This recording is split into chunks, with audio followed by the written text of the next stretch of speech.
We've spent weeks using the Honor 600 series as our daily drivers to get a real feel for MagicOS 10, and it honestly has way more going on than I'd expected at first glance. So we dug through it and found 8 features that we think you'll find useful on your Honor smartphones. So peeps, I'm your host Earl, let's get right into it. Do you ever find yourself wanting to play music while gaming, but you want the music sitting at a lower volume than the game itself? Well, guess what? Honor's got you covered with app volume control. This basically lets you adjust volume levels on a per app basis as long as the app is playing media. Here's how.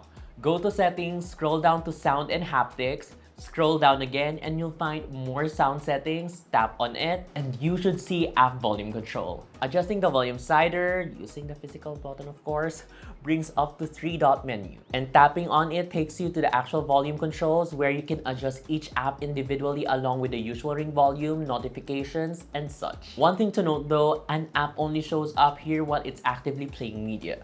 So if nothing's playing yet, opening this menu shows nothing at all. But the moment you start playing music, say on Spotify, that app will pop up in the list ready for you to adjust.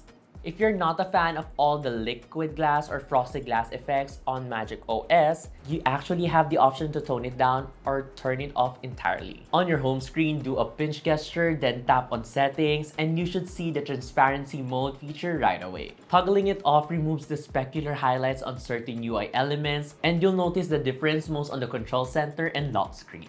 There's also a slider here that's pretty self-explanatory. Sliding it to the left leans more into a frosted glass look, while sliding it all the way to the right brings out transparency effect even more. You get the idea.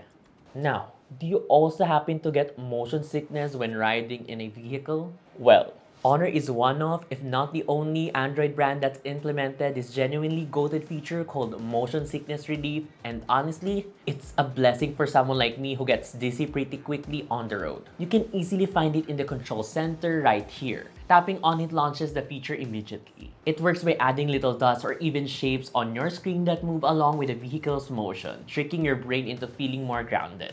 There's even some customization here, letting you change the shape. Instead of plain circles, you can switch it up to say silly dots floating around your screen. And if that's not enough, you can set it automatically enable whenever the phone senses you're in transit or driving. Next, we have the Stack Recent Apps page. For some context, this originally comes from iOS, and pretty much every Chinese OEM has adopted the same layout at this point. Because why not? To enable it, go to Settings, find Home Screen Style, scroll down until you see Recent Task Style, then select Stack. And there you go. Your apps now show up in this iOS-like layout, which honestly looks pretty nice in my opinion. Another Apple-inspired feature here is Stack Widgets, which lets you cycle through multiple widgets in a single spot on your home screen. To set it up, pitch on the home screen, tap Cards, choose any widget you want to place, then add another widget of the same size and lay it directly on top of the first one.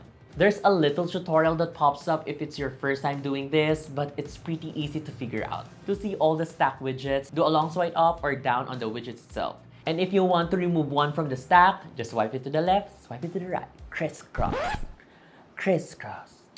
Cha-cha, real smooth. Continuing with widgets, did you know you can add some to your lock screen too? Just go to Settings, tap Home Screen and Style, tap Customize on the lock screen, and you should see an Add Widget option right underneath the clock. Tap on it, and from here, you can add lock screen widgets like a step counter, calendar, and even quick access to notes, among others. You can either go with 2 bigger tiles, 4 smaller ones, or a mix of both. While we're here, let me walk you through the wallpaper depth effect. This isn't new, but it looks pretty clean with wallpapers that have a standout subject, and Honor nails the customization here. You'll see what I mean. On that same lock screen settings page, tap lock screen style, tap select photo, then choose a fitting wallpaper. In our case, we went with the Spider-Man wallpaper. One downside though, you'll need to remove any widgets first before the depth effect actually works. From there, adjust the wallpaper to your liking. It usually needs to sit toward the bottom part of the clock for the depth effect to kick in properly. And it'll even auto-expand the image for easier positioning. Once you're happy with it, tap done on the upper right corner and voila! Your wallpaper is now a bit more elevated. It's not perfect though, since you can still catch some parts of the subject clipping through the clock. But hey, it still looks great at first glance. Last but not the least, we've got one-handed mode, which is great for anyone with smaller hands or honestly, anyone just trying to text with one hand while doing something else. The Honor 600 Pro isn't exactly huge, but one-handed mode still comes in handy for reaching those far corners of the screen. Go to the settings, find accessibility features, select one-handed mode, then toggle it on. There's already a tutorial here, and all you need to do is swipe left or right and hold from the bottom part of the screen.